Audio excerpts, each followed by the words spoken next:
সাম্প্রতিক জলজটে চট্টগ্রাম বন্দর ইয়ার্ডে ডুবেছে পণ্যভর্তি বহু কন্টেইনার। শেডে নষ্ট হয়েছে বিপুল পরিমাণ খোলা পণ্য। তবে প্রাকৃতিক দুর্যোগ অজুহাতে এই ক্ষতির দায় নিতে নারাজ কর্তৃপক্ষ। ব্যবসায়ীরা বলছেন, ক্ষয়ক্ষতি নিরূপণ করে তার মীমাংসা হওয়া উচিত। সাম্প্রতিক সপ্তাহখানেকের অতিবৃষ্টিতে পানি জমে চট্টগ্রাম বন্দর ইয়ার্ডে।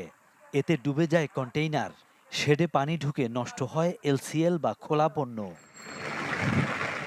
মূলত পানি নিষ্কাশন ঠিকমতো না হওয়া এবং জোয়ারের কারণে জলজট হয় জেনারেল কার্গো বার্থ জিসিবি এলাকায়। তবে কত কন্টেইনার এবং খোলা পণ্য নষ্ট হয়েছে হয়নি তা নিরূপণ। যদিও এই ক্ষতির দায় নেবে না বলে ইতিমধ্যে বিজ্ঞপ্তিও জারি করেছে বন্দর কর্তৃপক্ষ।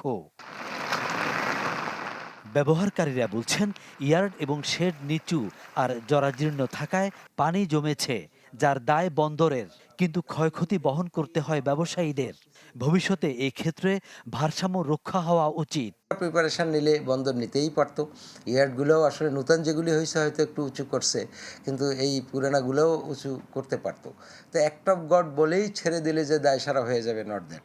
সেকেন্ড থেকে আপনি যেটা বলছেন, কেন অভিযোগ করি না, দেখেন, আমি একটা মাল সার্ভে করতে গেলেও সেখানেও আমাকে নানান ফর্মালিটিস করতে হয়, আমাকে আন্ডারটেকিং দিতে হয়, আমি বন্দরকে দায়ী করব না। তো বন্দরই যদি দায়ী না হবে, তা আমি কেন অযথা ওই যে 2-3 দিন আমি ঘুরলাম বা সার্ভে করলাম, আমি ইনভেন্টরি করলাম, ওটার জন্য তো আমার ড্যামারেজও কেউ মাফ করবে না, না শিপিং এজেন্ট না পোর্ট। তো হয়রানি আসলে ওখানে থেকেই যাচ্ছে। তো নিরপেক্ষ কাউকে দিয়ে একটা তদন্ত করা উচিত, এবং এই তদন্ত কতখানি ক্ষয়ক্ষতি হয়েছে এবং এটার ভবিষ্যৎ কি করণীয় আছে সেগুলো যদি নিরূপণ করা যায়, সেই জায়গাগুলো যদি রিপেয়ার করতে পারে, ভবিষ্যতে আমাদের যে ক্ষয়ক্ষতিগুলো হতে পারে আরও, কারণ প্রাকৃতিক দুর্যোগ যে কোনো সময় হতে পারে, তো সেগুলো আমরা মোকাবেলা করতে পারবো।